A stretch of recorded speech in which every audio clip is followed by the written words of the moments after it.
They're garbage. Plus, the airbrush they pair with them with is worse garbage.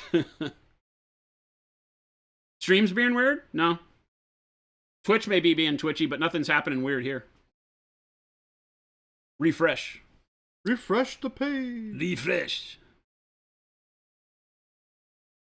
The tire inflation company is DDoSing us. we have 0 drop frames, so everything's good on our end. Those are all great questions, because what we really want is we want everybody to be able to paint confidently, and in order to do that, you at least have to start with a minimal quality tool that'll get you there. And there's always a range. And with airbrushes, there's a range you stay away from. I would never, if you're buying something that says it's an all-in-one compressor and airbrush, whether it's attached to the airbrush or sitting aside, if you're spending less than $100, I'd be fearful. Unless you're getting it from a friend. If you're buying it new anywhere, you're spending less than $99, I would be very, very careful with it, right? Because just knowing the cost of metal and plastic and pieces and engineering, I would never spend less than $100. Yep. Right? That's what you should be spending. And that doesn't guarantee you're getting anything good. I'm just saying. Yeah. It doesn't mean that some people aren't charging you for a $50 setup, but you realize when you start looking at them that, hey, all these compressors look the same. It's because they're all made in the same 4 factories in China. So, or Taiwan. Jen is confirming that stream dropped for seconds. It's probably Twitch. Yeah. Yeah, we're riding solid over here. Yeah, Twitch being twitchy. Red's Refresh if you're having problems. How's it going? Hello. Guten Morgen. But yeah, great question. It's also not morning anymore. Guten Tag. Keep them rolling. Airbrushing is a fantastic tool. It's an argument that's been going on forever with some people saying it's, cheating. And I'm like, what? T. Schmidt. Highly recommend staying away from the $10 aluminum airbrushes you can find. Oh, what? $10 airbrush? I feel like that ain't happening. Thank you for the follow, Glorious Coffee. What a nice name. How glorious. Is there a monument shade line? What do you mean by shade? Washes, yes. Carlson? We have washes, yeah. There are 3 of them. Washes that provide shading on your model, we do have. Black, brown, and flesh. Boom. Boom. And a boom. And more on the way. More on the way.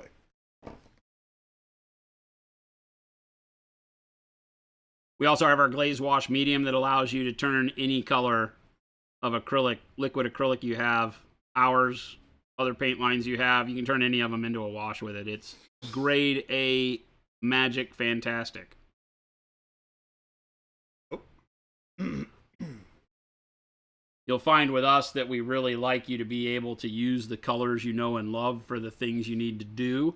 So we'll make a lot of mediums and things that will turn all of your colors into it. We also know that some people don't like mixing and, creating paint like that. So we try to create pre-mixed usable stuff like the washes. That is pretty much done. I like it. Bet you weren't going to work on it anymore. Couldn't figure out what I wanted. I do have a thing. Hold on. You go grab the thing. I'll be right back.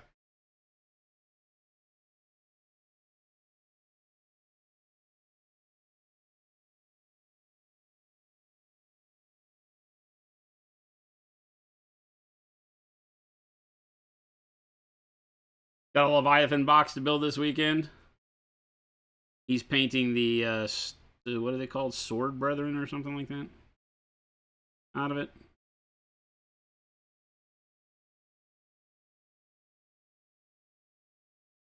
I'm painting a knockoff ballistas. It's actually a Redemptor with 3D printed arms, but it's a ballistas for all intent and purposes. It's just an eBay rescue model that I intended to use. And when I found out they were creating the ballistas arms, I tore the arms off. I didn't have to tear them off. They were never glued on, so I got lucky in that regard. But made it into a ballistas because I am doing true scale heresy armored blood angels, and I needed a box dread, and turns out GW did it for me. So there you go. I have the magic touch. I can convince GW to make models for me. Hey, is that Doctor Strange? Like alternate universe Doctor Strange? So this is... I like that one. So this is actually a custom mod that I did for this Doctor Strange. Oh, very cool. Because normally this ring is just a circle that goes behind him. Yeah, I like that better. Yeah. Especially Especially with the bent lamppost. That's bitchin'. Yeah, it's got the bent lamppost. Looks like it's... like warping reality. Yeah, yep. This is my favorite model in the game. It does... All of the things that this model does are exactly what I like to do in games. He pushes stuff around and he heals stuff. And he makes stuff more defensive. Reminds me of the movie scene. Yeah, it's kind of the idea.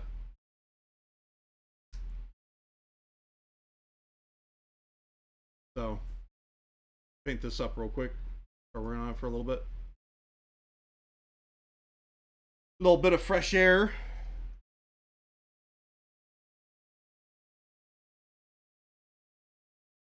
I also have one of these guys.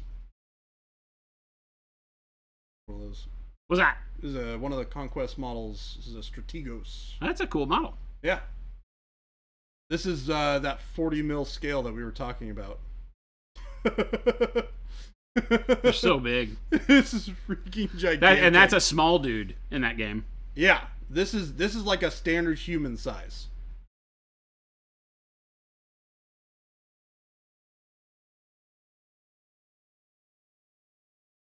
I do have a Conquest army that needs to be done at some point.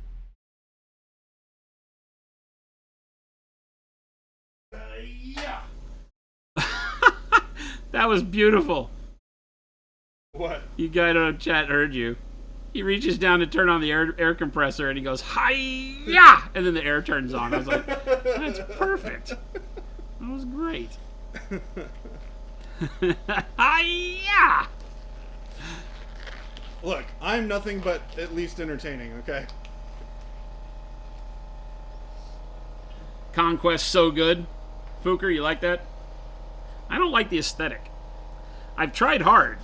I thought the Undead faction, when they announced it, was going to be my jam. I was like, I'm really excited to do some stuff with those guys, you know? And then it was not.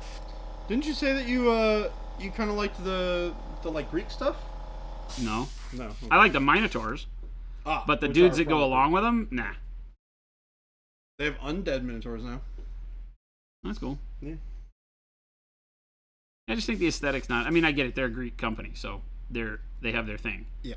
And they're doing their thing. I applaud them for that. But... I do like the orcs riding dinosaurs, though. I think it's pretty cool. If they had not made them all jungle feathers in their hair, Yeah. I'd be on it. But because they kept them all jungly, I'm like, no, don't care. I don't know why. It's just I've never liked that. It was the same thing with Savage Orcs. I loved orcs and goblins, and some of the Savage Orcs had really cool units, but I had to clip all of the jungly stuff off of them because it's too limiting in its look. So it's like I don't like models that force me to have to paint them a certain way. Yeah. And if it's got jungle colors on it, I feel like, or jungle feathers and stuff on it, I feel like, I'm limited to painting it like a parrot, you know? Yep. I'm not really. You can do whatever you want to with it. But they bake the aesthetic into it, and it kind of guides you. And again, it's like painting Luke Skywalker. I'm like, I don't want to paint Luke Skywalker. I want to paint random dude number 462 so I can do whatever I want. But... you know, I got excited for the dead stuff, and the dead stuff came out, and there was so little of the dead parts actually showing. It was just suits of armor that looked like all the other, like, Greco-Roman suits of armor kind of thing. So, except for the big tomb, the walking tombs, I think, are a neat idea, because they're very golem-y, and that appeals to me. I don't like the colors that they chose. Yeah, I think the painting hurt, too, because the colors were not great. And I will say, in general, like, I didn't really like the models until I saw them in person. It was one of those weird things where I was like, the game could be cool. I think the gameplay sounds interesting, but man, am I like not really into the models. And then I got to see them in person, and I was like, oh, these are like cooler than I was expecting. Yeah, we had a booth next to them. I've talked to those guys for lots of time. I got the Contreras Giant. Yeah. I had fun painting him, but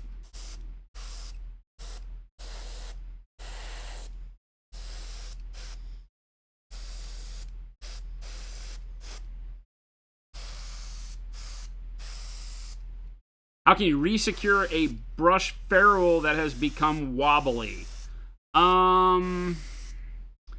Tricky question, because I want to tell everybody glue, but that can make a disaster out of your brush, right?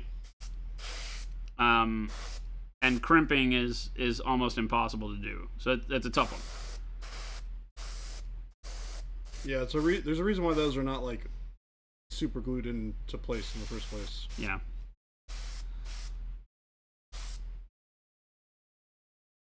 Because when glue, the crimp loosens up, it's very hard to correct that, because you have to be able to correct it. You have to be able to crimp it from 360 degrees around the volume of the ferrule, or it's not worth messing with.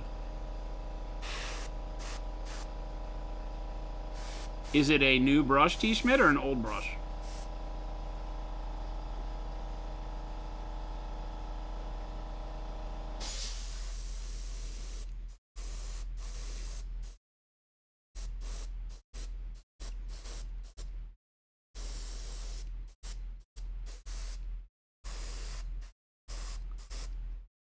Dry brushes suffer from that all the time, dude, because we bang the crap out of them.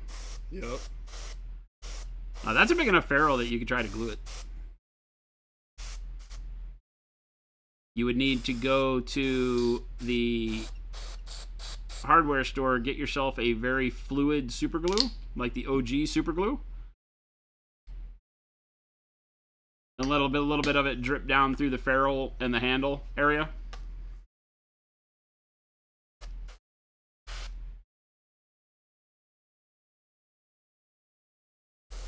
But it's never going to work for long.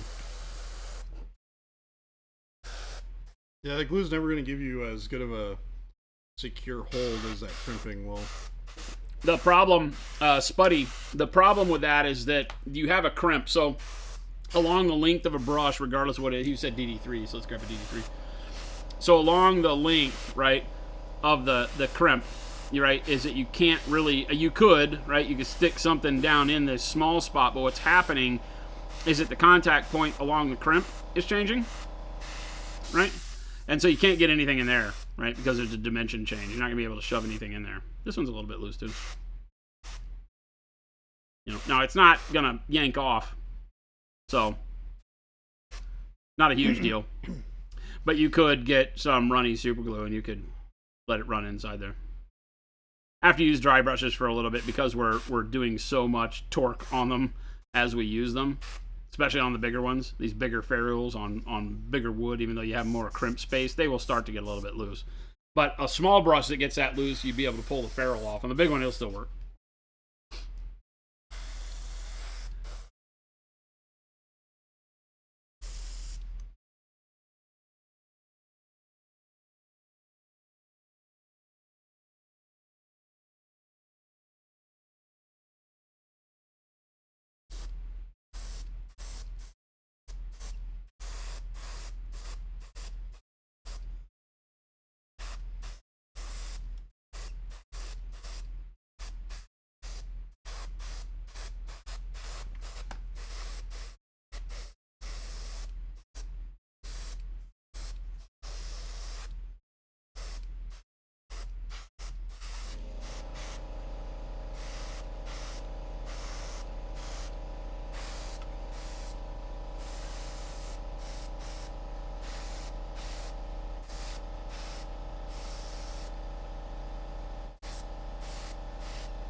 Duct tape. You wonder if Twitch creates their own internet service and then hands it off? We're still running completely fine here. It's called an ingest server, right? And Twitches can get overloaded at certain times, whether it's because they have a lot of traffic from events that are going on, which I don't know if they do right now. or just because they have server issues at whatever your ingest server is. And because most of the time through OBS you're running it as auto find, they have one here in Phoenix, but it tends to have problems all the time. It's probably run by Cox.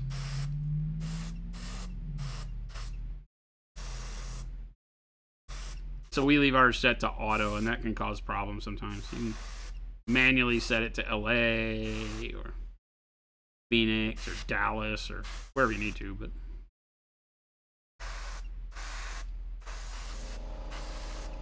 they basically got ingest server farms all over the US to handle traffic from regional locations. And if you're having a problem, it can cause issues that we won't see because it has nothing to do with our connection to the server. It's just how the server is maintaining the data once it hits it, right? Not giving us the bandwidth.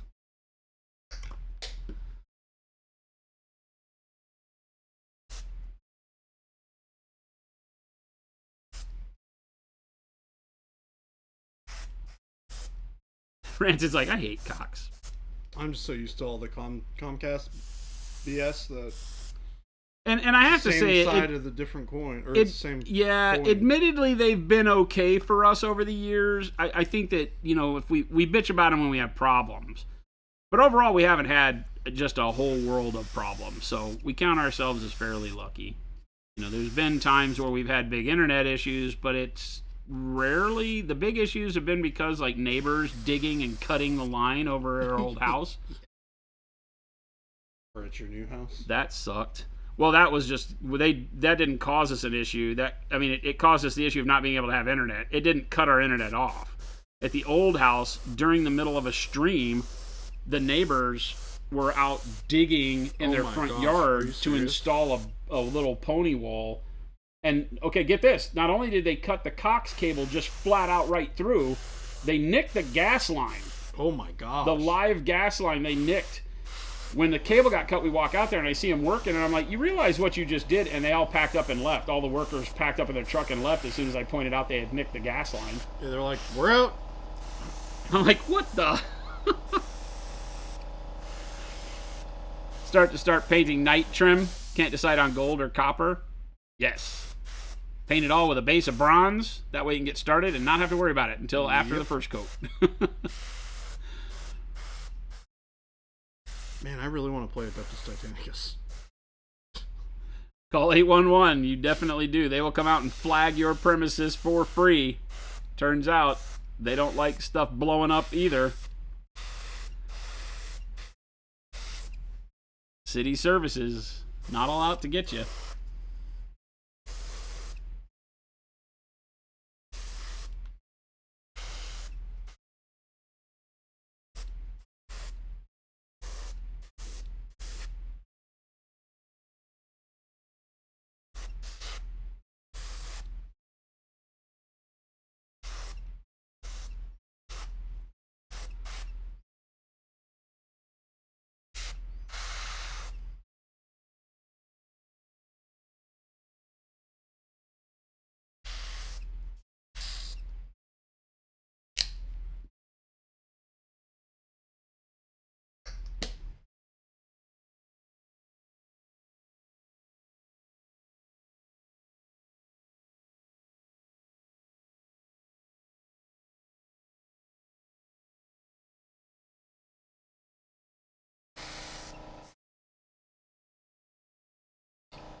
There's so many edges on a dreadnought. Yeah. Just a few. Just a few, Jason. Just a few. All just be fine. I feel like this is more than a few. Hey, look, you're painting the model. Jordan, I feel like this is your version of few and mine are different.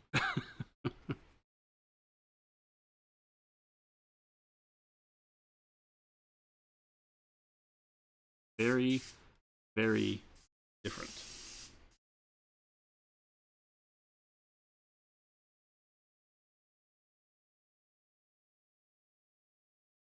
That's the other thing I saw earlier. Speaking of 40k and knights and stuff, so I was looking at some of the Chaos Knight stuff last night. Those models are so cool. Which ones? The Chaos Knights. Yeah, the Chaos Knight's got a really big upgrade on that sprue. The way the legs are, the attitude of them is better than all just the stupid standing knights. Yeah, they have a lot more character, I feel. All the extra little bits that you can put on them are super cool.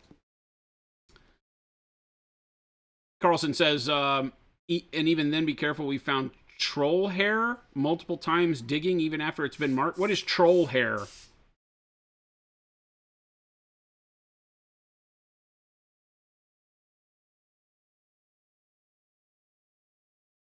Like cable, just like thin black lines dug into the ground.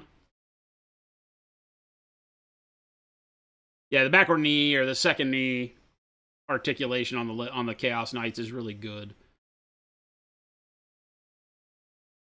Oh, when you rip up the lines, there are hundreds of different colored wire. So like Telco, yeah. Yep. Troll hair, I love it. E. Carlson, what do y'all do for work before getting in with Monument?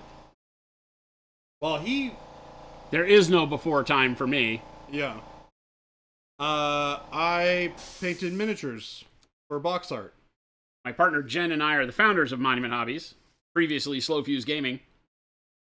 So there was no Monument prior to us. And then before that, we did all sorts of stuff. Yep. I specifically worked on box art for War Machine and Hordes. If you've played that game at all, especially within the last 5 or 6 years, you've probably picked up a box of models that I've painted. A lot of it. Hundreds of models for them over the course of the couple of years that I was there. It's crazy. Yeah, when you paint a model a day. Yeah, it's crazy. Or a model every couple of days, which is the pace that I typically worked with. And we're talking about like studio painting, so I was going ham, going fast. Yeah, it adds up real fast. Yeah, Jordan worked at Privateer Press and Broken Anvil Miniatures before coming to Monument. Yep. He is our first painter we've hired. Because being one of the founders, I've been here since the beginning. But it is very, very nice to have Jordan on board. Nice to be here. I enjoy being here. He says that, chat, but stuff. Still hides his chicken nuggets. Eat one without permission. Yeah, that's true. It's technically not true. I have blanket permission. I don't think that's the case. Yeah, there's no privacy here when it is talking about me getting involved, because I'm just, You're just going to steal everybody's food? I am the evil overlord of Monument. You're just going to steal everybody's food? I mean, sure. You heard that, chat. You heard that right here. You heard it first. If there's missing food, blame me first. It's actually not true. But today that chicken nugget looked really good. Was it good? I mean, yeah.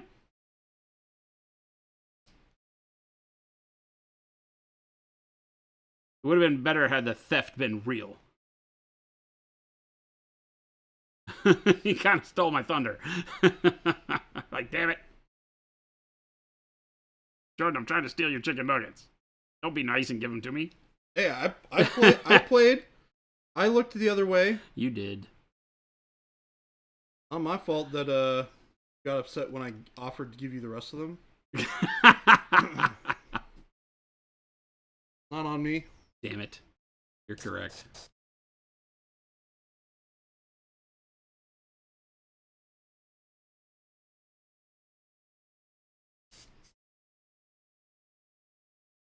Lady Wolfen, that sucks. It sucks when the companies that are laying the wire cut the wires. It's like we just bought this new house, right? Not new, it's a 1948 built house, so it's an old house, but new to us. And they remodeled it, the sellers did, And when they remodeled it, they just tore out all the cable. And then left a couple of wires on the house saying, hey, whenever you get around to doing cable, you can connect it here. I'm like, how about you not cut it up in the first place? Idiots. Yep. They cut the neighbor's cable too, though. So they were those guys. The neighbors didn't like the people that sold us the house at all. Oh, really? No, it was just a contractor who bought it to flip it after it had been owned by like the same family since 1948. Were your neighbors happy to see that two fine people moved into? You think so? We're not the best like neighborhood integrators. Why is that? I mean, we're just so busy. We're never around. They're like, hey, we've got this thing going on Saturday. You're welcome to come. And we're not there. Yeah. We're just not around to, like, partake. Yeah.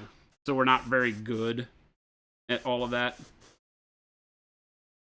Not that we don't like the idea, but I come home and I don't want to talk to anybody other than the dog and Jen. And Jen's pretty much the same. I did hang out in the front yard talking to the neighbors a couple weeks back, a week or so ago. Get to know them a little better. Well, that's progress. It's progress. It is. I'll give you that. I'm not technically antisocial that way, but,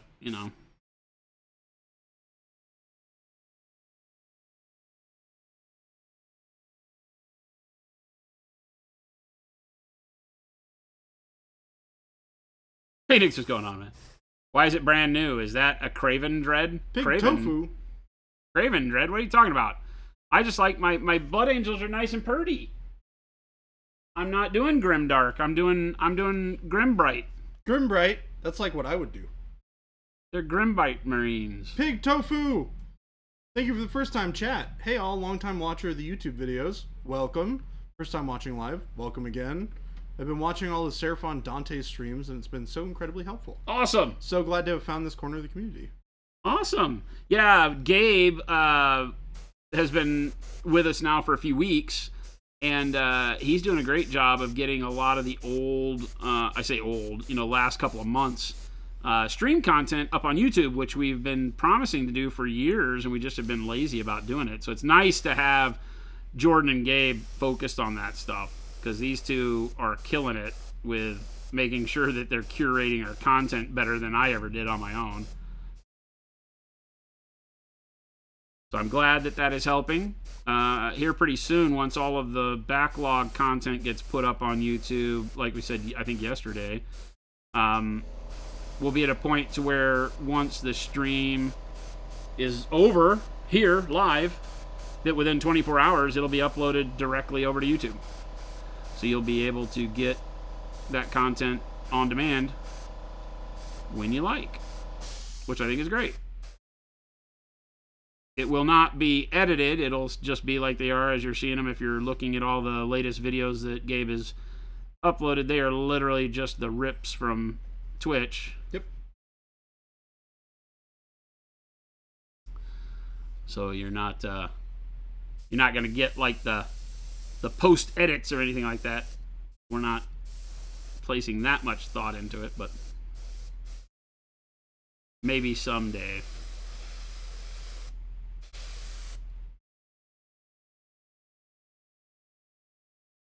But welcome, good to have you here. Glad you joined us.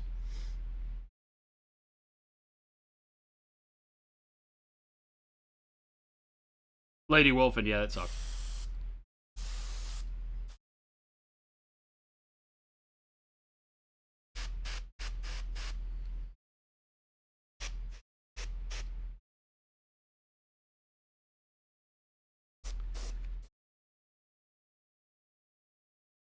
Omicron, what's going on?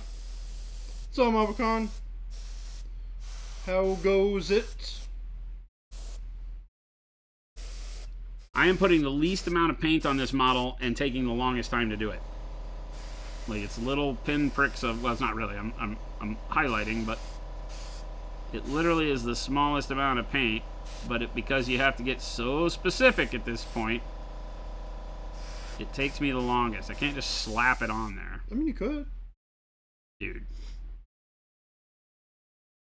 You could. This is kind of what pulls it together. I don't want to just go crazy. I didn't say you should. Okay. You could. Okay, that's true.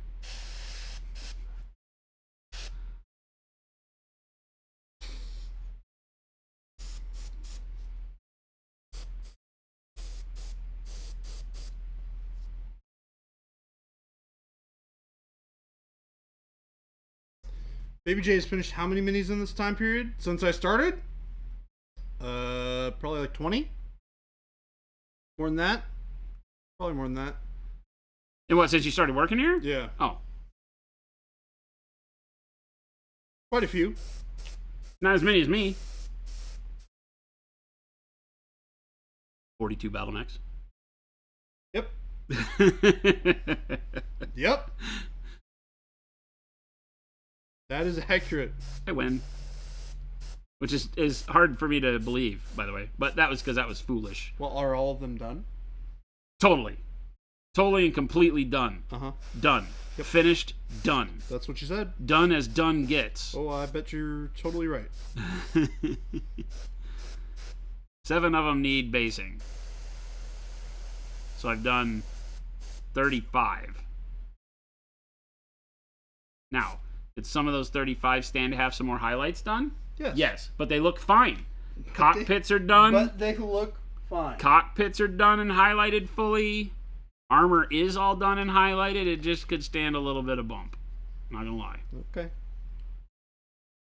I'm here. I hear you. Hear what you're saying. I am listening. You're saying words, and I'm listening. Chat, pay for better therapy. Don't skimp. Look, it's not Friday. Don't go to Therapist R Us. They don't get therapy from us on Friday. Don't go to Therapies R Us and expect a whole lot. You get what you pay for. You paid for me and you got me. Making my point for me. Goes to his like, I was like, wait, Jason doesn't finish models, and I thought of the bottlenecks, right? See? That gets me off. That's a pass for the year, dude. Well, probably not. Yeah, that's more than one a month. That's better than I've ever done. I honestly bet before this. I mean, chat, can you help me out here? Think in your Wayback Machine. In the last 7 years of painting on stream, have I ever done 12 models a year? Oh, okay, yeah, because at the beginning I did commissions, and there were commissions where I did like 30 or 40 models in the course of a couple months. So yeah. But since no commissions and just doing work, monument work, I don't know that there's ever been a year where I could say that I've done more than a model a month. Mm-hmm. So yeah, so I don't have to paint for 3 more years. 42. Yeah. I think that math holds up. Oh, Phoenix says, since I started the Dread, how many models has he finished? None. He hasn't based a single one. Me? Yeah, no, I haven't finished any. He did do all of his Shatterpoint stuff though, while I was painting something. What was I painting? Dante, right? And the Death Knight. Oh, Dante and Death Knight. Yeah. Which I have finished neither. Super stoked on my Dante though. I'm super stoked on my Shatterpoint. Yeah, your Shatterpoint turned out great for how fast you did it too. Yeah. Holy mackerel, man. Honestly, it is not far off from what I would consider to be like studio quality for a lot of standard stuff. No, definitely. Looked great. Very great. Might need a little bit better up close work, but these guys are all like 5,000 miles away. Who? These guys. They're not. Some of them are right down the road. That's true. Yeah. It's still further than it matters. 5,000 miles is a lot of miles. Well, that's like over the pond. that's true. 5,000 is a lot of miles. In fact, that's even more than over the pond by quite a bit. 5,000 is all the way back to Jersey. Yeah. Around and back.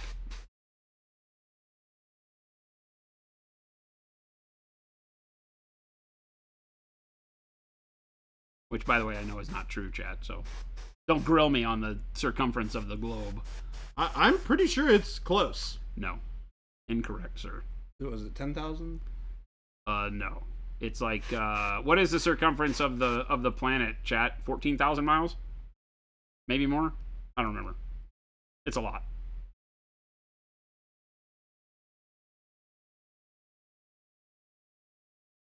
I'm just waiting for somebody. 24,000. 24. Okay. So quarter.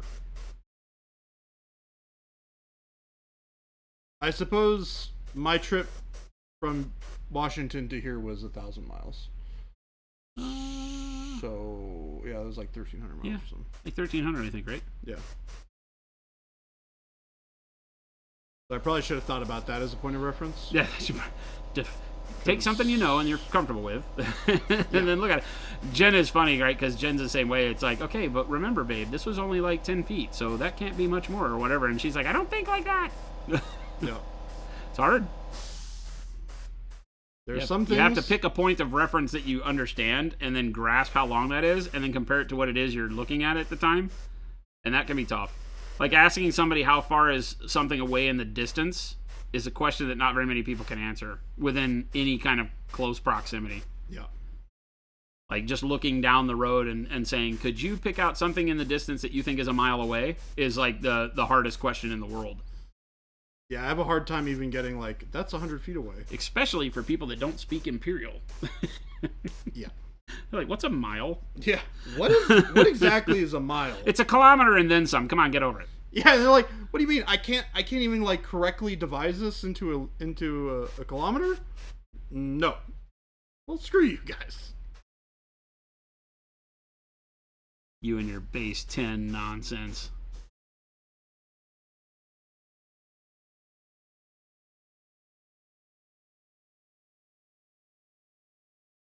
All right. Chat, we're going to try these guys again. But this time, I'm going to give them a gloss varnish. And then we're going to use the, I can't believe it's not butter.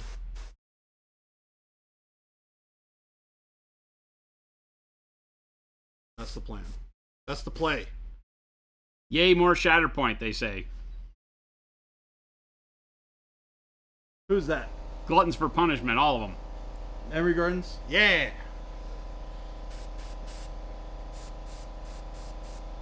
Wanted to give you a heads up that your marketing emails got flagged as spam by Google for you.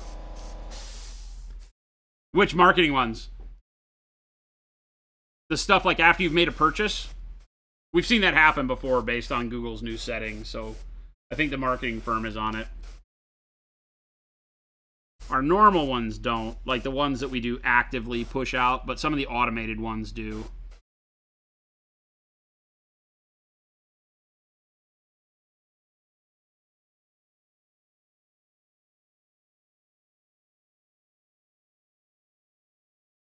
Thanks for the heads up. I'll push that out to the marketing firm again and make sure they take a look at it.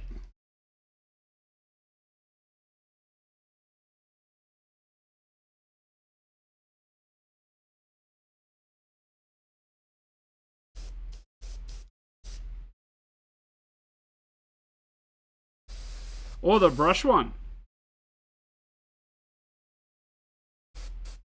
That one has over a 98% delivery rate when we do the restock? Yeah, the ones that we do manually. So I don't know that that's anything that we can alter much on our end. I'll check into it again, but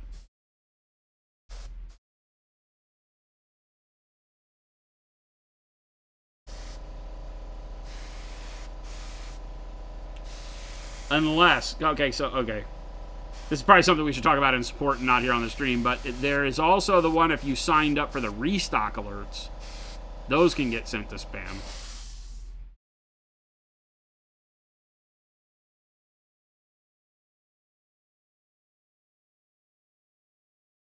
if you signed up for multiple brushes or something for restock alerts, then as they went in stock, you might have gotten multiple mails, and Google will flag that as being spam for sure. If it was the one that we sent out with the banner letterhead, then that one has like a 98% hit rate for being good.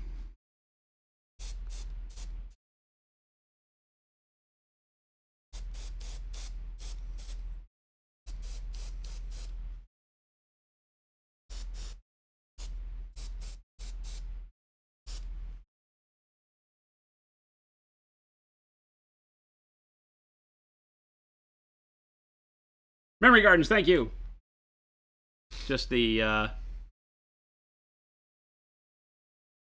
first of the big things that I'm doing for these Blood Angels. So it's being fun, but also a royal pain. I didn't really do any testing of our color scheme on big stuff. Not that it matters, it's just repetition, but... You know, I just had a realization. What? Can't I just use my 30K stuff in 40K now? Didn't they write rules for that? No. They actually took a bunch of it out. For 10th. I thought they added a whole bunch of rules allowing you to use 30K models in 40K, but you can't use them in, like... Well, yeah, there's what's called Legends. That's what it is. They moved all the 30K stuff to Legends. See, like in 9th edition, you could play like Mastodon and all the big 30K stuff. A lot of it. The Legion Glaive and all the big 30K tanks. You could play in 9th edition. They had points and actual competition rules. Oh, none of them were super... I don't know that none of them... Some of them weren't super good, so people didn't have an incentive to do so. Now they've moved most of that to Legends. Legends is okay for you to play. There's rules for them and stuff, but you can't take them to tournaments. So it's not all the like regular models, it's just the Cobra, we'll take a look at it. Thanks for the heads up. The big stuff. Omicron says, what do you think of the Ballistus Dreadnought? Well, I mean, it's an old cool. box dread, right? It's the homage to the OG box dread, and that's the only reason I'm painting it. I don't care how it plays. My whole thing is that I'm using these true scale Heresy models, right? So all of these are as big as Primaris models, but they're in like Mark 3, 4, and 5 armor. Mark 2, 3, 4, and 5 armor. So, you know, I've got the Heresy style armor for all of my Blood Angels instead of having to use Primaris looking dudes and have different scales going on, right? Because like this is Mark 3 armor that I'm using for my Vanguard vets. And somewhere in here I have a Primaris Marine, right? And so you can see if I get their feet at the same level, that now I've got big chonky Marines that are on scale with Primaris, so everything feels right. And they actually look more like the art. You know, look at the bulky thighs as opposed to the skinny jean legs that they do on normal Marines, right? This just appeals to me because this is the way the GW art has been since forever that I've loved, right? I like the bulky legs way more. It's just the way they should be, you know? It's the way they draw them, and then the models come and you're like, wah, wah. Yeah, like, why is this guy wearing skinny jeans? I've got Mark II armor. Tree trunk legs. Yeah, these guys are awesome. Big, huge, freaking bulky, layered armor. Right? For my Death Company, it'll be the Mark IIs. Oh, I'm sorry. Mark III. This is Mark IV, I think. Mark III armor for my standard Assault Marines. Right? All using the Heresy era jump packs and the old, like, Mark II, 3 fan packs for the Death Company. So I've got all the Heresy stuff. So anyway, it just made sense. I really wanted to find a way to make an old box dread, but that was at true scale because the box dread looks stupid against Primaris. They're tiny. So when they came out with the Ballistas, I was like, job done. You know? Work's done. Job's done. Yeah. Because it's exactly what I needed it to be. Off we go then. So yeah, I don't care how it plays. I'm using the what's it called? What's the other dread called? The flying one. I have the Blood Angels jump dread, the Contemptor jump dread. I forget what its name actually is though, but it's the Contemptor dread with a jump pack for 30K. I'm using it as my my Death Company dreadnought for 40K. Alpha what's going on? Your Bjorn looks ridiculous next to the Brutalis, right? Because all of the Redemptor scale dreads are just what they should be, right? I think that's, again, it's my problem I have with the whole Primaris thing, is that they brought the scale of Space Marines how it should have been all along, but they left the Firstborn. I get it, you know, they needed to write, they wrote a story in about it and all that, but I think they would have been better served by just redoing Marines into this scale and leaving them alone, not creating this Primaris thing that makes no sense. Because you know what it is. It's them just being like, we wanted to make bigger Space Marines. Here's Belisarius Call. I've been around for 10,000 years somehow, and nobody's known about me. And here all of a sudden I pop up, and Gilliman comes back alive, and there's this project I've been doing for him, even though I didn't know that he'd ever come back alive. There's just so many MacGuffins in that whole story, yeah. Right? Nobody knew that Gilliman was coming back. but Call's here, and I've been working on this project for 10,000 years. Hi, boss. Here's Primaris Marines. It's just ludicrous that they shoehorned it in there like that. They should have just redone Marines into this scale and given us everything we needed. That would have been awesome. But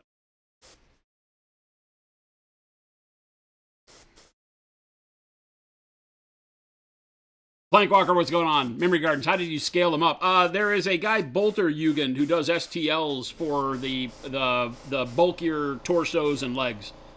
And you can mix and match them with the Primaris stuff and however you want. Or he does arms and guns and stuff too, but I'm using a lot of the GW bits, the Blood Angels bits and stuff to put on them, but it just bulks them up and gives you what you need. Chaotic Painting, thank you for the sub. That Prime sub, appreciated. Big Tofu, you keep getting things you might like to purchase emails from either Amazon or Element Games or both. It's always expansion set 4. Fakes you out thinking it's new. Damn. We do have new paints coming out. We've got the new Signature Series coming out next month. Or I guess say next month. Early August. I keep forgetting it's still June. I mean, tomorrow. But if I say it, people will be like, you said next month. I have it. True, on record. true. I clipped it. It was June 30th. You said next month, which would technically be tomorrow. Then tomorrow I get all the emails. Hey, it's not happening tomorrow. Where are the paints? Just to be clear, it's not happening tomorrow. As much as we might like to have you guys be able to have it tomorrow. Oh, yeah, that'd be great. Turns out, you know, production and manufacturing takes, you know, more than just time. Less than 24 hours. Takes a little bit more time.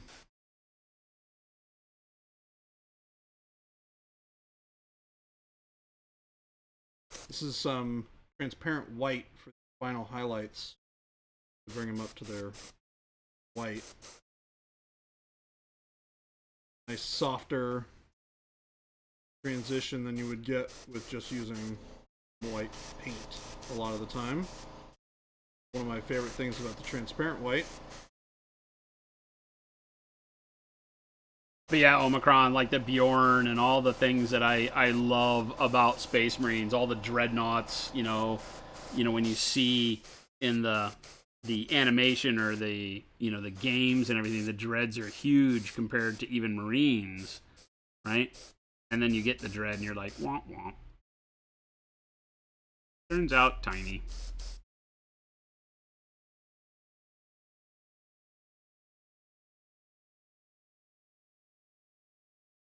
So I always find myself wishing that they were bigger, and now we got them. They did a great job. These Ballistus and Brutalis dreads are awesome. But the fact that they had to rename them in order to do this and put them in a weird situation where it's like, okay, I mean, they got rid of the Venerable Dread, which is what I really wanted to run this as in this army. That doesn't exist anymore. Doesn't have a data sheet, I don't think.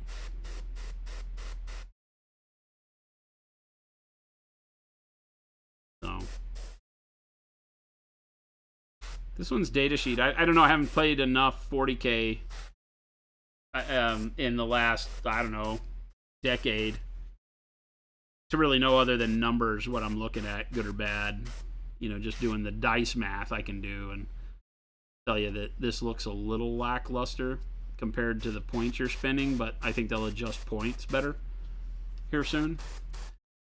I know they that. just put out some stuff today about that, actually. Yeah, they said that they were looking at some adjustments, and it looks like they're kind of taking into account the things that the TOs have been talking about, like Eldar, the They already towering, said that that's getting fixed. the towering rules, the fate dice, the stuff like that. So if they do that, that's great. The cost for this dreadnought is stupid though. It's 170, and I can take armigers instead for 145, right? So I can save 50 points by taking armigers, which are arguably better. the armigers don't have as many guns, but the armigers' guns are arguably better, right? The armiger gets out 8 strength 9 shots, I think, because the autocannon's the same strength as a las cannon now. Seems good. I would say so. They used to be strength 7, but I think they're strength 9 now. So the armigers with the armiger autocannon is like 4 shots each, 2 of them. So you get 8 shots, strength 9, AP, I don't remember, -1 only. So it's not that big, but guess what it kills lots of? Space Marines. So I mean, I'm like, damages big vehicles on 5s. I'm alright with that. I don't care. Find another Brutalis and try to convert it to Bjorn. Yeah, I think that's the way to go. The only problem is your base size, so it becomes a little bit of a conflict because you can't run it as Bjorn in like against somebody that, you know, kind of balks, because, you know, you're going to wind up with that concept of the big base allows you to get into contact with more units, so it's modeling for advantage. And these guys with their hip span can't go on the old small base. Remember that the old small base is this thing, right? It's the one that the Contemptor comes on. Yeah. Look at that silliness, Yeah, right? it's So more that's than letting twice you as get big. into a lot more combat. So that's a problem. Yeah, and the Helverin guns are anti-air, so on a turn where you stood still, I think, right? And there's a flyer on there that you get like a +2 something or other.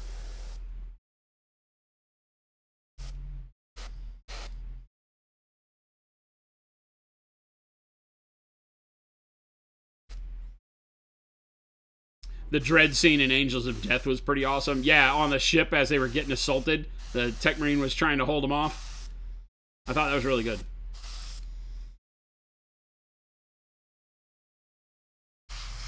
Anti-fly 2+. Yeah. When they're when they're guarding objectives. Yep, that's right. The Incendious or Incendious. Yeah. Go, so you got it. You don't play competitively, so it probably won't matter much. Neither do I, so I don't care. I'm like, you know, whatever.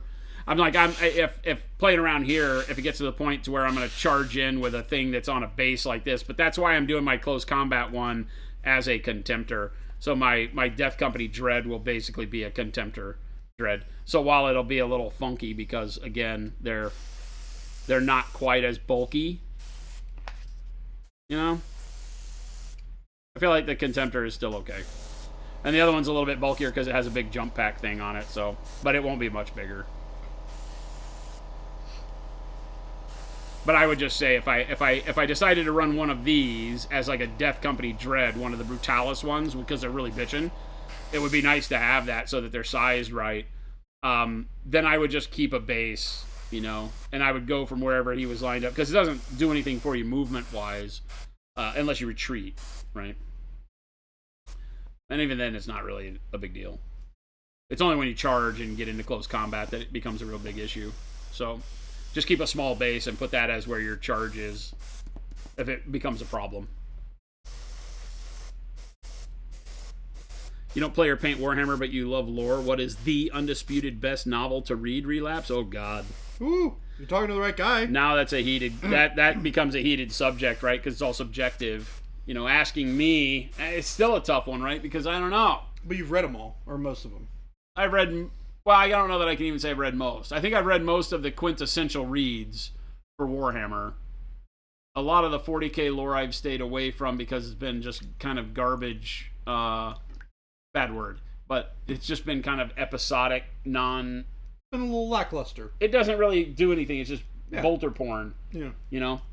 I'm going to tell you that if you're into Space Marines, then the Horus Heresy stuff is fantastic. Out of that, you know, the first 6 novels or so are pretty much definite must-reads. First one's good so far. Then after the first 6, you kind of jump around because there's a bunch that don't really do much other than give you some flavor for things you might like. If you like the Salamanders, read the Salamanders one, but they're not really good. Don't really push the storyline forward or tell you anything you need to know. Same with a bunch of the Iron Hands and the Iron Warriors, and there's a bunch of Space Marine Legions that get books in there that don't really push the story forward or really tell you much you need to know. All of the things that are important in them get stated elsewhere better. So it's a long series with like 57 books before you get to the end, which is 9 books, and we're only on book 8 right now. Or 7 books, and we're only on book 7. I think it's 9, and we're on book 8 for the Siege of Terra. So you're 57 plus. So that seems really daunting when you pitch it to people.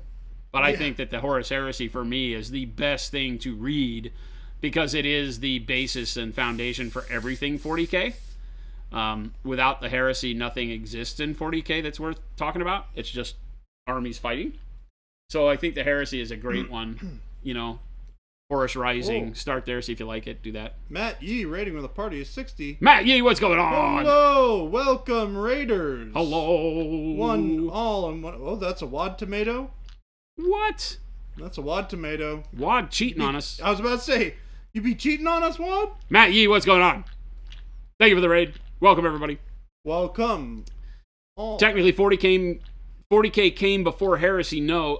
So Rogue Trader came before Heresy, and then the story started evolving in like side panel stories in the Rogue Trader stuff, and then it started evolving as you got Space Marine, and so it all kind of happened together with the original Titanica Space Marine stuff, right? And then it kind of all evolved out of it. It became Warhammer 40K before there was a 30K game. But the lore was there as 40K was evolving because it gave the reason for 40K existing when it became Warhammer 40,000.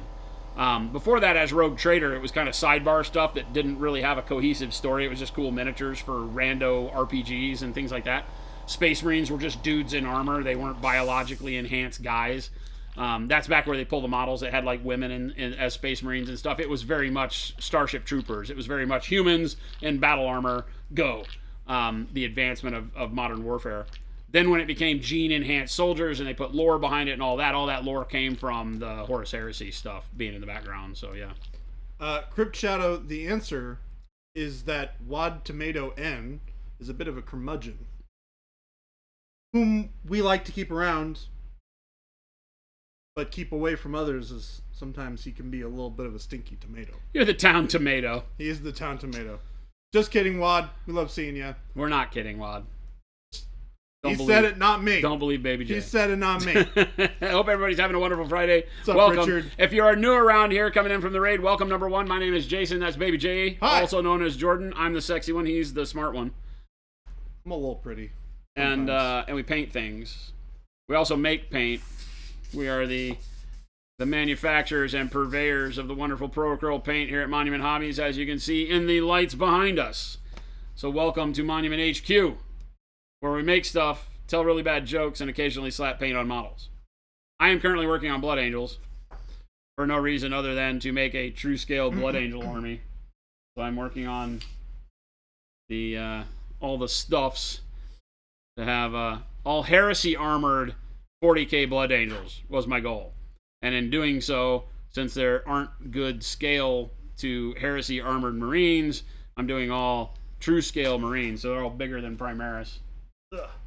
Which now I'm kind of excited because the Leviathan Terminators came out, so I don't. These are a little lackluster in their posing for the true scale ones. So I think that guy's awesome. The Leviathan ones are. This guy's awesome. So I'm not mad at that. But and then of course Dante.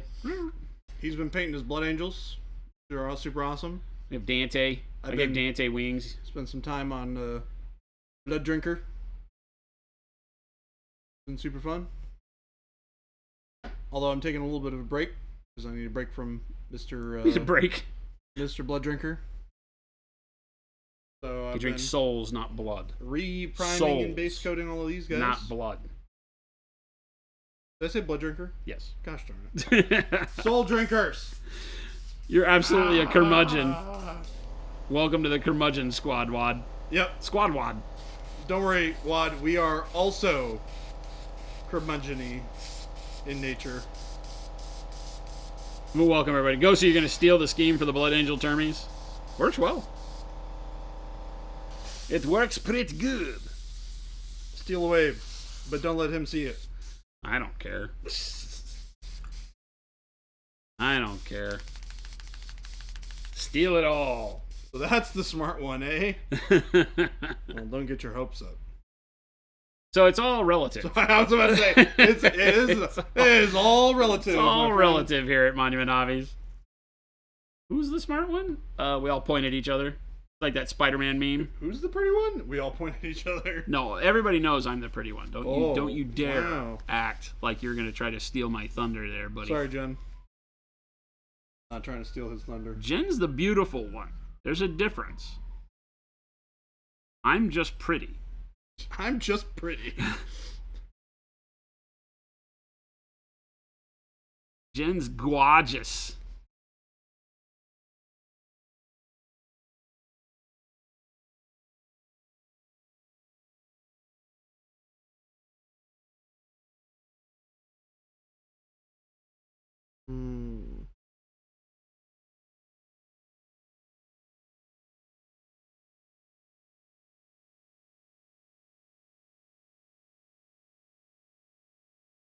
Booker, how'd the move go? It's still going, but it's going better now. House feels like home.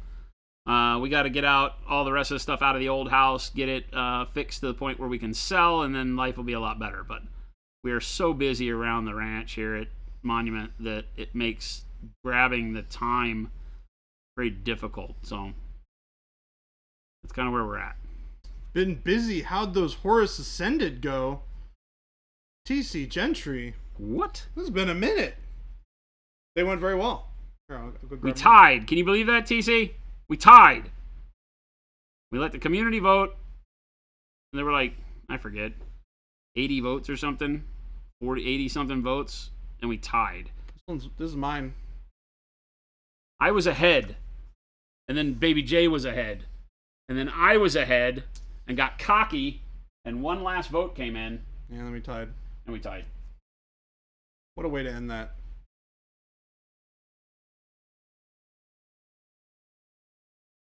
So you decide, TC.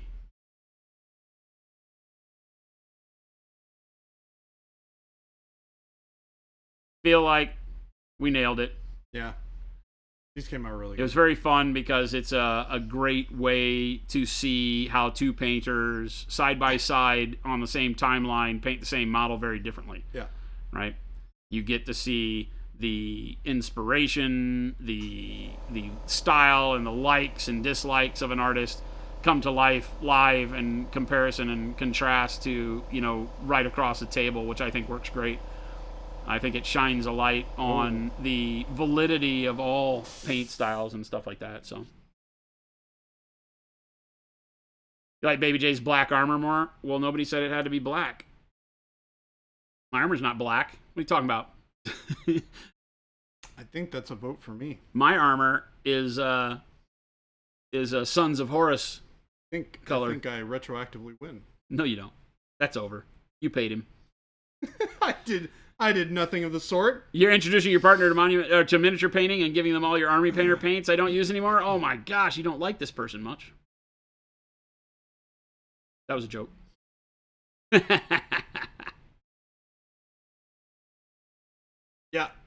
Yeah, we went very different directions. Even though our colors are actually, for our gold, are pretty similar in a lot of situations. Yeah, I I just sunk a used lot yellow. of my warmth away, although you used more of the oranges again and yellows. I didn't even really use oranges. I stayed in the pales. This is mostly just like yellow glazes over the... OnePlus says, I like that one better. I agree. I like that one better. I like that one better. Yes. Correct.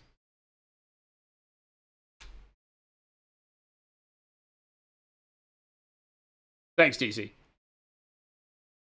Thanks, Script. Yeah, we had a blast doing it. A lot of fun. We'll do more like that over the course of the years. It was a cool first like project. That was the first big project you did here, right? We It just was the first started right, project, right period. after Adepticon. That's what we did. Yeah. We bought him at Adepticon, and that was Baby J's start point with us. And Yep. then when we got back here, and the first streams that he did were the ones right after Adepticon, and boom, Yep. dropped it right into it. So it was a lot of fun. Lot of fun. Both Since deserve then, a we've spot just on the been fridge. painting rando junk Oh, and speak having for as much yourself. fun as possible. Yourself with the rando junk. I mean, Jeez. you're painting Shatterpoint. That's all rando junk. Hey, Counterpoint's cool. Bunch of rando junk. I like the one with the wizard butt colored armor. Yes. Wait.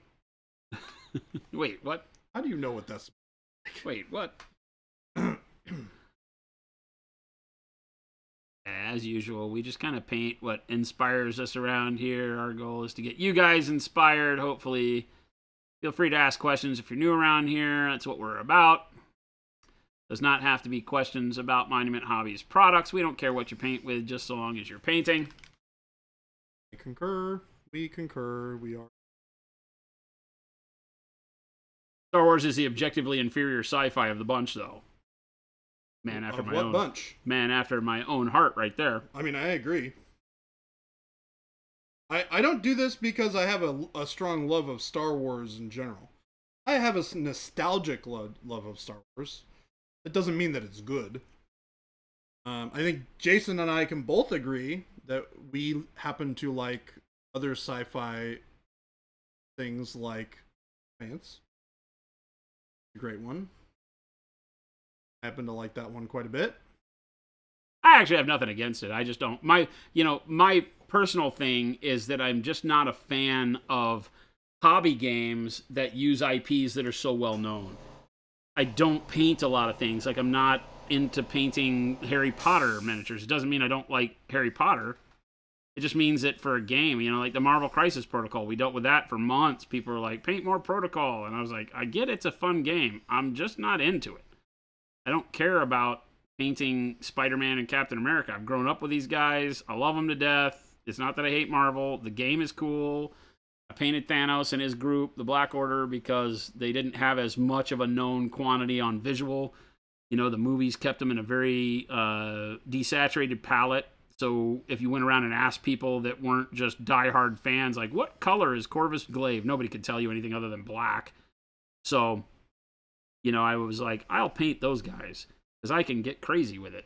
So we painted them in jades and things like that. But for the rest of it, it's like, I just don't care to paint things that have such a known quantity. Like if I paint something crazy with Luke Skywalker and I hand it to somebody to look at, or somebody comes on stream while we're doing it, they're like, that's not what Luke Skywalker looks like. That's not what Spider-Man looks like. So those things don't appeal to me. So that kind of keeps me away from them, good game or not. And that's just my own personal quirk. But that's what you have me for. I like that guy. Yeah, you love painting like box art style stuff too. Yep. So, getting that color scheme that really speaks to you and then painting the model to match it is cool. Yep. Fan of that. But I also like to explore fancy stuff too on occasion. All of the All you hear is that I just hate Marvel.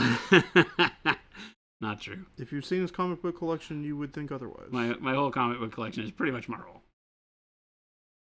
What I grew up on.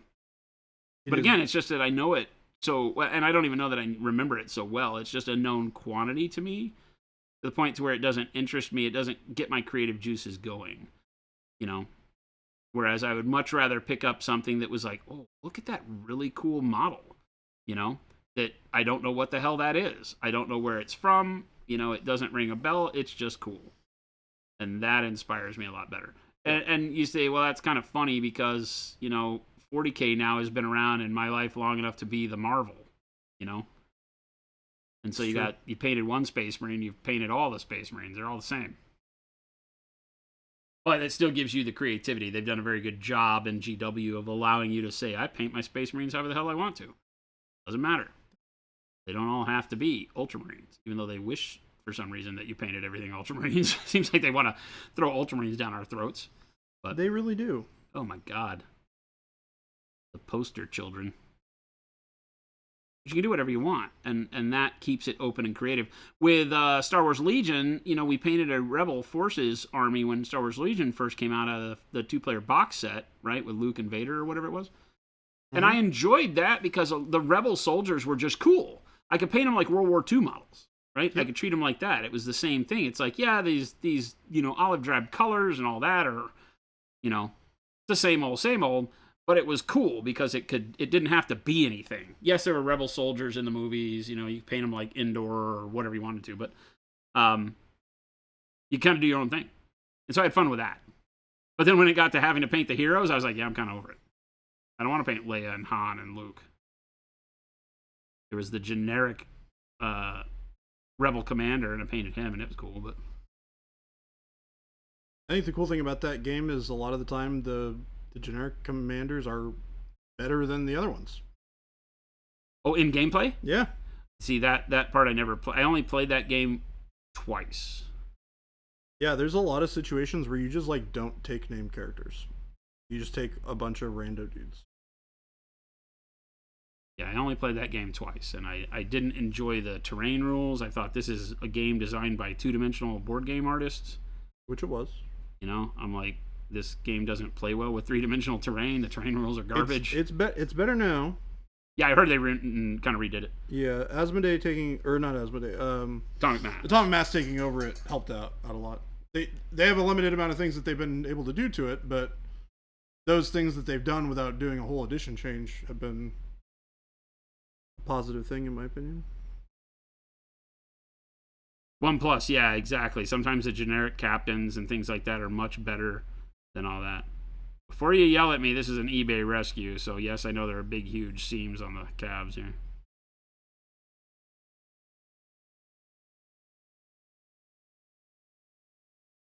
Not actually from eBay. It's off of Facebook. Same difference. Whoever built it was not interested in building it nicely, and by the time I got to fixing this part, I was like, I'm over this. It's just going to keep that gap stays.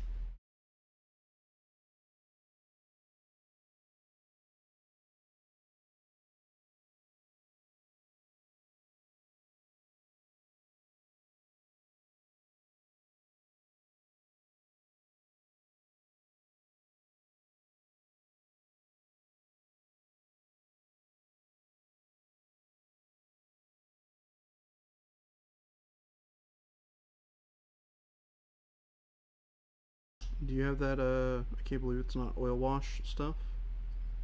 What? Can I snag Not it? where I can make it up for you right now, no. Oh, okay, cool. It takes time to prep. That's okay. We'll save that for another stream. Yeah, we can do that on we ought to do that on Tuesday. Make that a big thing we do on the 4th of July thing. Ooh, yeah, that'd be fun. Bust that out. Yeah. Show it up. I can finish prepping that way I these can guys. make you up a whole bunch of the new paints too, a whole bunch of the new signature paints, get you all loaded up. Yep. I can get these guys prepped for it today and Monday, so I just basically have to paint all the stuff and then do the I can't believe it's not oil wash on it afterwards. That'll be fun, especially on Stormtroopers. Yep. Is that what those are? Stormtroopers? Yep. Yeah. Yep. Or Clone Troopers, but yeah, all the same.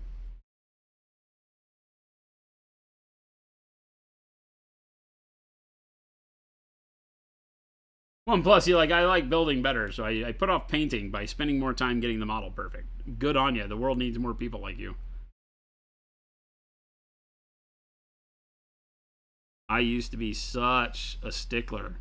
I grew out of it. Because for me, I like the painting aspect and want to get stuck in painting. So a lot of times I'm just over it by the time I've had to work on the model for so long.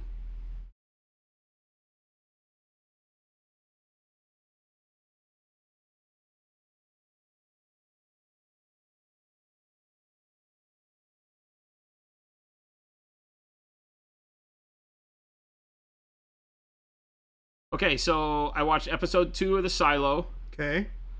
Catching up with Entertainment with Fuse on today's episode. Yep. I watched episode 2 of The Silo. Still amazing. Okay. Still really, really good. They did the engineer really well. I loved how they built the drama with the generator shutdown thing. That was great. It rang really true back to the book. They sped things up a little bit. The generator but shut I down? loved it. I thought that was really good. The generator shut down? Yeah. Was that They had to episode? shut the generator down and fix it, bring it back up, and it shut the whole silo down, and everybody in the silo was like thinking that this was the end. Because without that generator, you can't survive. You sure that was episode 2? Yeah. Maybe yeah, I've only watched 2, I think. Maybe episode 3? Have they shown the background with her and the sheriff? Yeah. I think you're in episode 3 or 4. Might be episode 3 then. Yeah. I haven't watched 4, so it might be 3. Yeah. But anyway, it worked really well. So, I'm still a big fan of the silo. Works really well. Roll 1 to explode. What's going on? Welcome, Raiders. Welcome. Matty B's mini adventure. What's happening? How's it going? Roll 1. What's going on? 2 kinds of wet in my pants. 2 kinds. There's only 2? Well, there might be more than 2, but we have 2 kinds. But yeah, so I enjoyed that. Also, Jen and I started watching Ted Lasso. Oh, thoughts? So Ted Lasso may be my favorite TV show of all time. Yes! Ted Lasso may be my favorite TV It's show of all time. amazing. Every 5 minutes, I looked over at Jen and I said, this is my favorite TV show ever. And we watched 3 or 4 episodes. Oh, wow. Yeah. I said, this may be my favorite TV show of all time because it feels so good. They're not told doing you. it's so anti today's TV. Yeah. It is doing everything that Yep. everybody else is afraid to do. It's a feel good. It has characters that are snarky badasses, but they still have morality that hits them. Mm-hmm. I really dig it. I don't know where it's going. I hope it stays on this track. It does. Okay, good. It does. Yeah, it right now is probably in contention for like or in contest for one of my favorite TV shows of all time. It will I'm be your really, favorite really TV show digging of all it. time. Really, really digging it. Yep. Can't wait to watch more. And that and me, for those people that have been around here for a long time, know that me and TV, I have never said that about a TV show ever. Like ever. I was Lauren, shocked what's when going you just on? said it. Hipster says it just gets better. I just think it's great, man. Yeah, I am not even joking when I tell you that he is not wrong. It gets better, and it never goes down. 1+ saves Ted Lasso or The Expanse. Are you asking me which I enjoy more? Ted Lasso. The Expanse is great, right?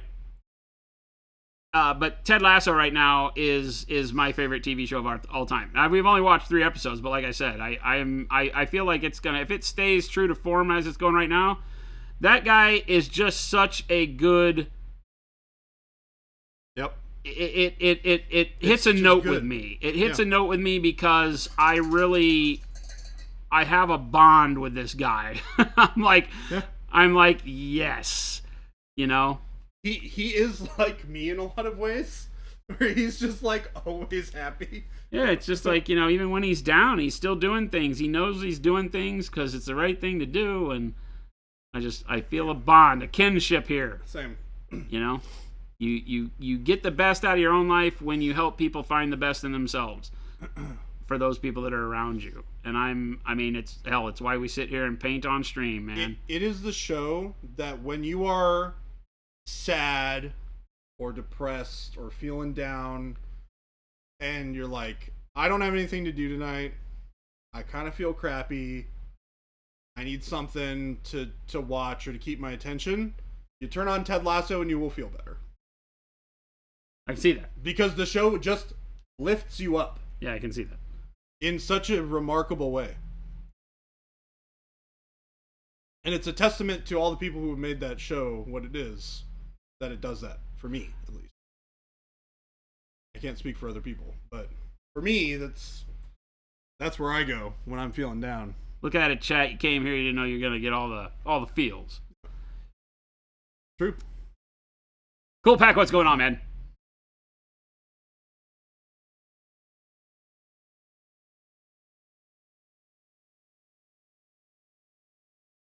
Ted Lasso isn't a comedy? I mean, it sort of is. It is a lesson in life wrapped in a comedic adventure. Yeah, that's a good way to put it. You know, it is a really good life story wrapped in some fun-loving comedy, but it's not like slapstick.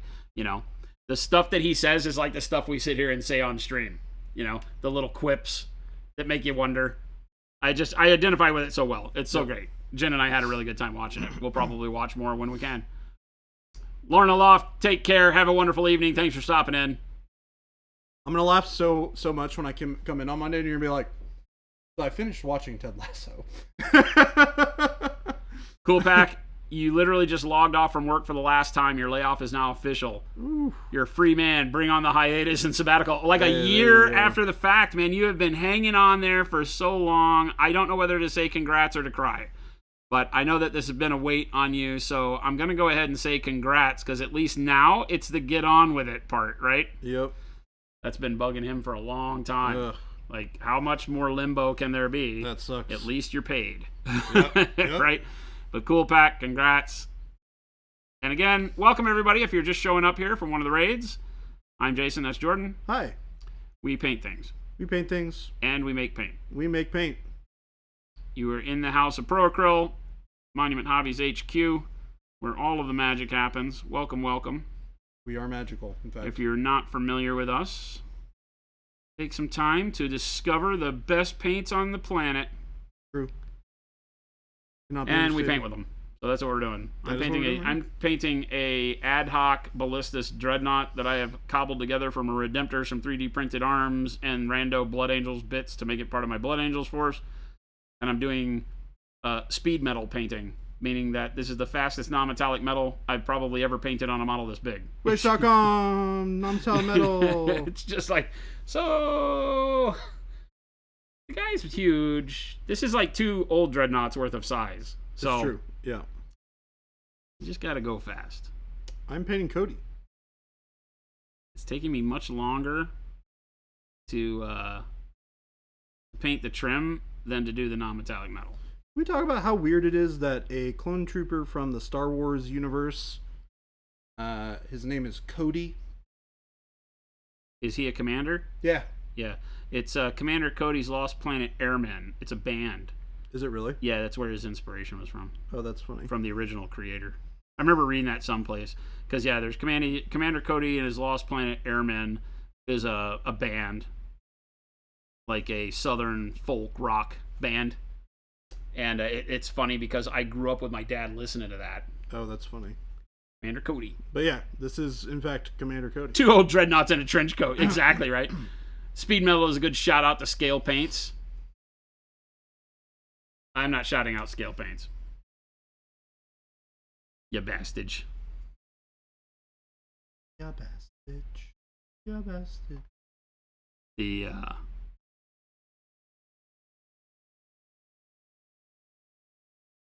The Wish.com non-metallic metal vein hits you, though. You're like, okay, what we have to do here... Oh, I missed. I think I was going to do those vertical bits in the steel, so I'm going to have to go back and do that. Rats. It doesn't look like I focused a whole lot of red on those. I don't have a highlight on them. I'll have to go back and do the steel color on them again. Dang it. Oh. Yeah, exactly. I was done with that. I was done with that. Matty B's. Oh, pay time off is always nice. Yeah, I'm assuming you got a severance and all that, right?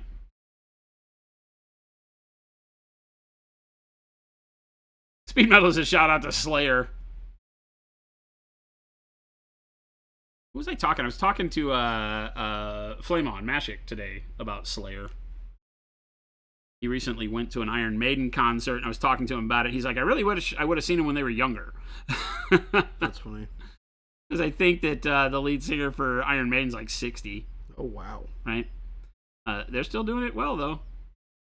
But I told him about the old like Monsters of Rock and like metal fests that I would go to. I was not a metal kid, which is the funny thing.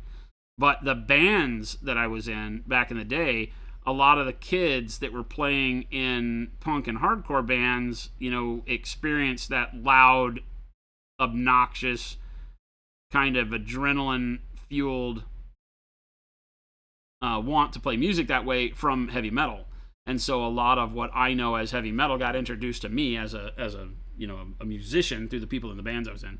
And so they drug me to these metal fests. And I remember seeing Iron Maiden back in the 80s and just being blown away. I was like, what? This is This is what metal is? But there was also Slayer, Metallica, all that stuff. It was the same. It was very similar music, just a totally different crowd of people watching it.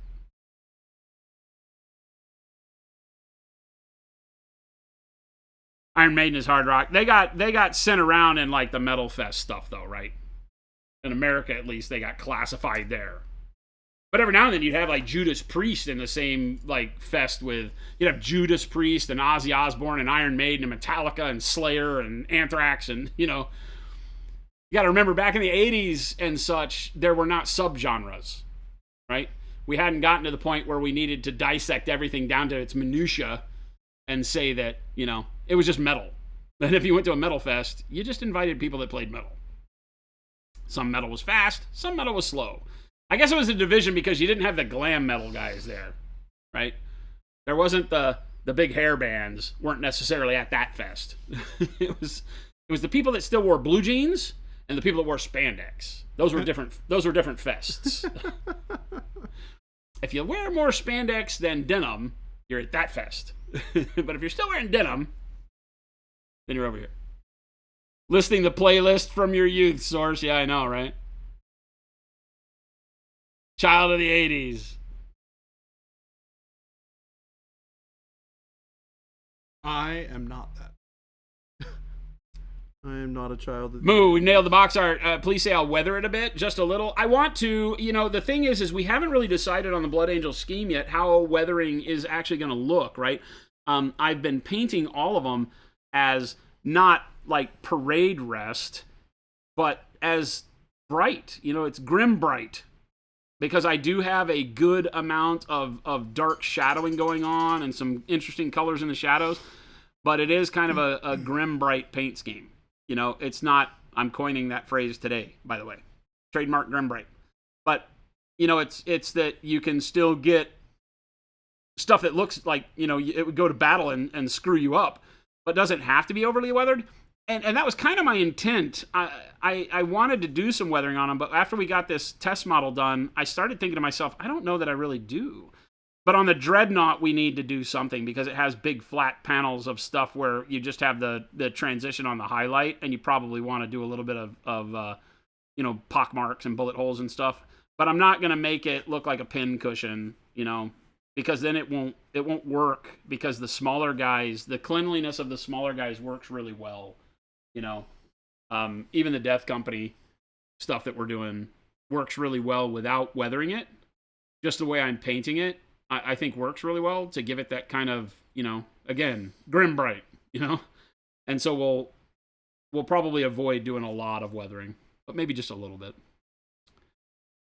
Strawy, which one? This one? This is the Mark II backpack, right? This is the old OG backpacks that they did. They did these in metal a long time ago.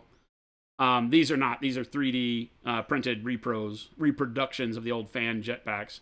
But yeah, Space Marines at one point in time had like those fan jump packs. Then there were these. I think actually they moved to the ones that you're familiar with, the real bulky 40K ones, and then they went backwards in time and made some of these on some of the guys, like the Sanguinary Guard had these, and then 30K brought these back in style. They're my favorite. This is my favorite jump pack. Me too. So the idea is that I'm doing my entire army in Heresy armor, right? So Mark II armor, big chunky leg boys, and yeah. So Mark III armor, Mark IV armor. I have some Mark V armor for the Sanguinary Guard. So all sorts of Heresy era stuff going on that makes it fun for me to do. I'm a big fan of the Heresy armor as opposed to the sleek Primaris stuff. Yeah, the Heresy armor is just a little bit more simple. Yeah. In a lot of really good ways.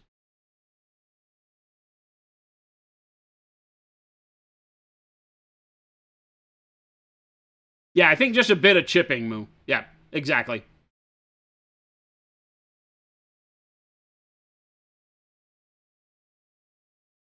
If your denim was fully intact, you were also at another fest. Yeah, that was Bon Jovi and Bruce Springsteen. So maybe we did divide things up quite a bit.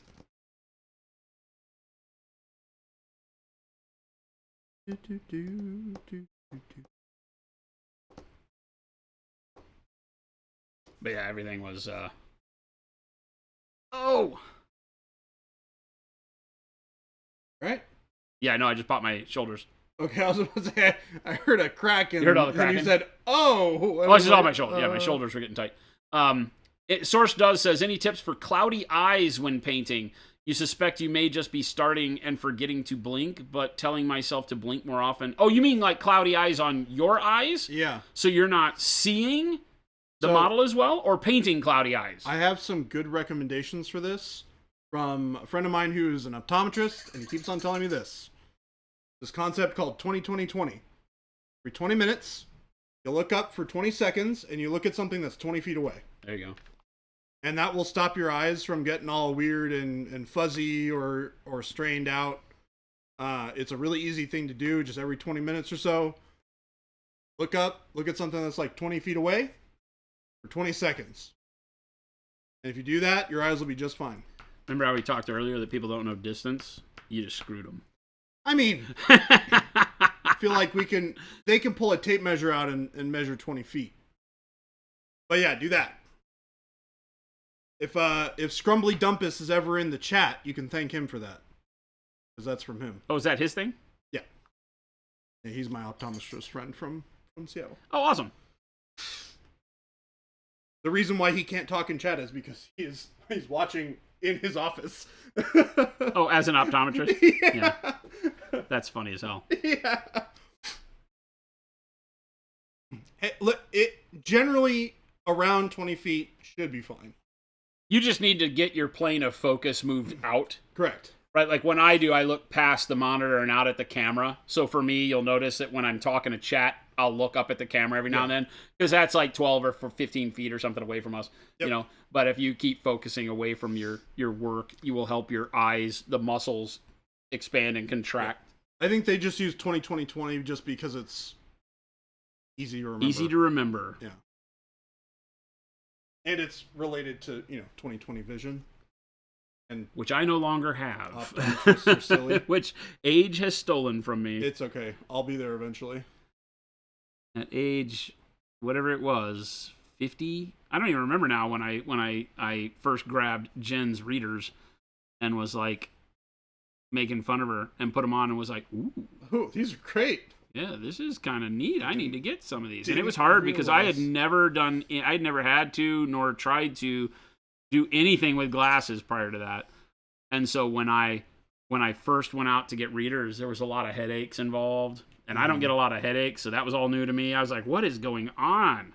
And it was my eyes adjusting, being able to, set them low so I can still look over them old man style and all that stuff. But I got to tell you, it's been a huge thing for me, and I've had, near perfect vision my whole life.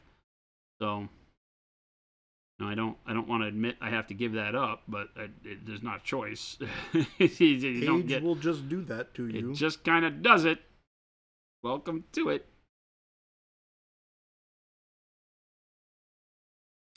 But yeah, you need to get your field of focus adjusted outward in order to avoid having your eyes do that to you, because they'll get, and sometimes they'll get wet, from staring at things, generate tears.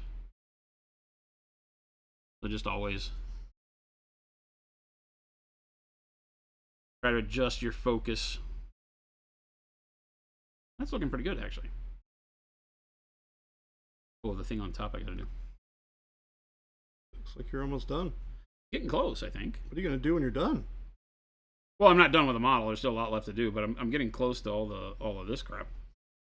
Ish. What are you gonna do when you're done with the model? Pig Tofu, thank you so much, man. Hang out. Yeah, thanks for hanging out. Have a great weekend. Nice to officially meet you. 7 years old is when your eyes went to crap. Oh, dang.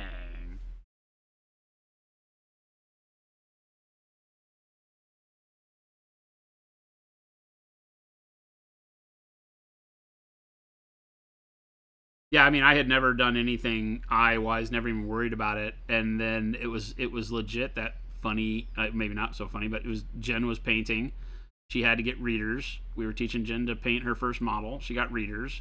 I just did a snarky little make fun of Jen because she needed her eyes, and put it on, and have been using them ever since. Because holy hell, it made such a difference. I was like fighting and not even realizing it because I was just doing what I'd done for 45 years, right? I'm just painting models. Yep. And the detail was just what you do, and I'm just doing it the same way I always have, but not realizing that, you're either missing the mark or you're squinting and having to, adjust your eyesight while you're doing it. It's causing you grief. I think generally like a tiny bit of magnification that you get from readers. Yeah, because I only use like 1.25s or something like that. It's not much. It doesn't take much.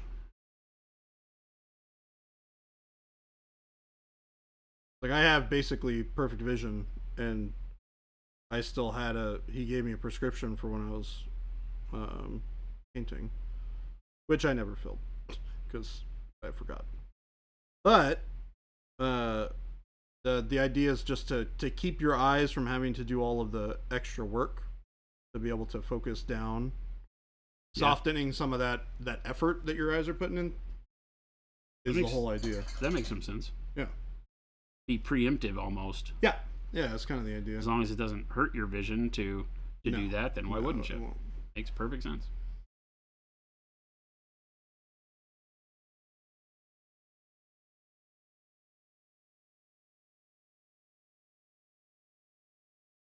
If you look up, you just see the wall. If your desk is against a wall, then you're kind of got to get out of your chair too. Which is also probably not a bad thing. I'm gonna be honest. Yep. Get up, move around, go to the bathroom, get a drink, walk. We stand when we paint here, so it takes a little bit of that, but you got to be careful with that too, because you stand with your legs locked, and that can cause its own problems. Yep. Anybody that's ever stood at parade rest for a long time or at attention.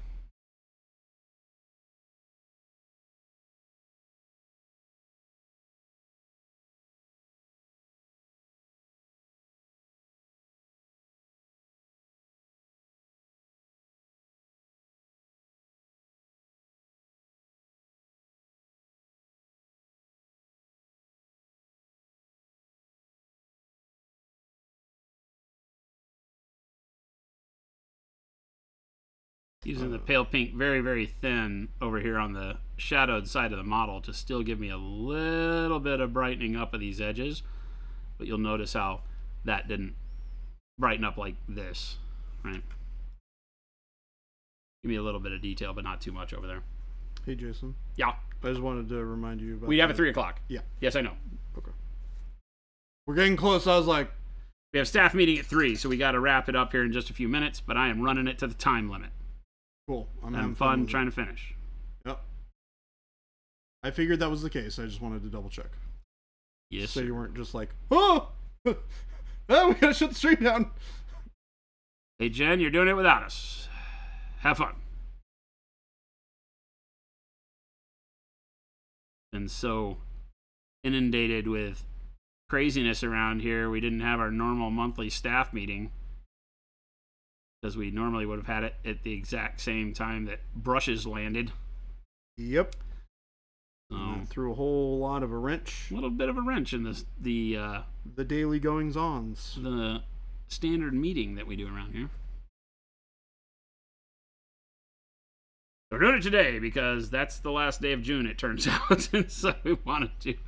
Yeah, I realized that today. I was like, oh, it is in fact the last day of June, so this is kind of the day that we got to do it. Yeah, we got to do it today. There's not a lot to go over, but no, we just like to do it.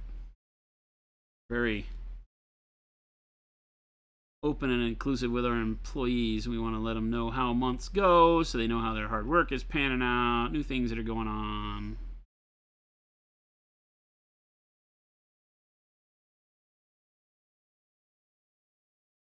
We're gonna give Paul a hard time, introduce him to everybody who he's already met. Oh yeah, it's Paul's first one. It is Paul's first one. Paul's our newbie. The new guy. New guy Paul. Oh, it's also Hipster Gumby's first. Oh, that's true, right? So we got to throw him under the bus too. Yeah, Gabe hasn't been here for his first staff meeting either. This is my third, I believe. Yeah, I think so. All right. Booyah, I probably missed a bunch of spots that I'll have to go back in and look, but this is the preliminary pass for all of our highlighting. The model's a little bit too bright, so we'll go back in and darken some of it up, but I generally try to punch it all up after I've done the non-metallic metal. Then we'll adjust as necessary. But I'm digging him. Obviously some details left, missile heads and things like that. Determine if we're going to do any rusty bits on the legs like we would normally do for a dreadnought. Some oil staining or something like that on the joints and stuff, and then we got to go in and do all the black retouches for hoses and things like that. But all in all, other than we're probably gonna have to freehand, like, you know, a numeric or something on one of the shoulders over here or something like that. Do some stuffs. But by and large, we're getting very close to being done with the dreadnought. We're just finishing up. I just reminded him. He knew about it though. Jen just came and threw sharp objects at us, so we gotta leave. Yeah. Cool Pack says, wait, like, we're not staff? Staff meeting on the stream? We can do that. We just invite all our friends. It'll be a staff meeting for everybody. Did we include the fact that the staff meeting is where we charge you your annual dues for being included in the Monument Hobby staff meetings? Did we say that? Nope. Because now you're in, Cool Pack. I hope they gave you a large severance package.